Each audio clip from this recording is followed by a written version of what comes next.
A double taxation avoidance agreement is an intergovernmental international treaty designed to prevent the unlimited taxation of the same income in multiple countries.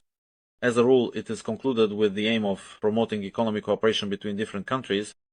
At the same time, it is important to understand that such agreements apply to a limited group of persons residents of the contracting parties and cover only clearly defined types of taxes.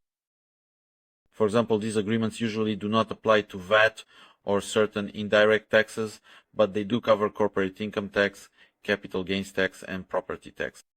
So Montenegro has a double taxation avoidance agreement with a large number of countries. I will now read this information to you. These will be of interest to companies that plan to conduct real business activities. And besides everything else, to be honest, it's so hard to find this information. I searched for it for a very long time, so I want to keep this kind of memo in the form of a video for myself, so that if I need this information, I'll know where to look for it. So at present, Montenegro has signed 42 double taxation avoidance agreements with various countries.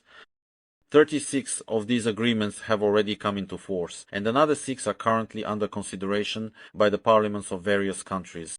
So agreements have come into force with Albania, Belarus, Belgium, Bosnia, Bulgaria, China, Croatia, Cyprus, the Czech Republic, Denmark, Egypt, Estonia, Finland, France, Germany, Hungary, Iran, Italy, Korea, Kuwait, Macedonia, Malaysia, Moldova, the Netherlands, Norway, Poland, Romania, Russia, Slovakia, Slovenia, Sri Lanka, Sweden, Switzerland, Turkey, Ukraine, and the United Kingdom.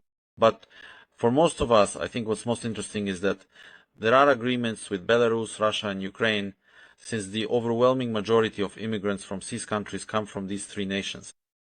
That's all from me, friends. Thank you all for your attention, and goodbye.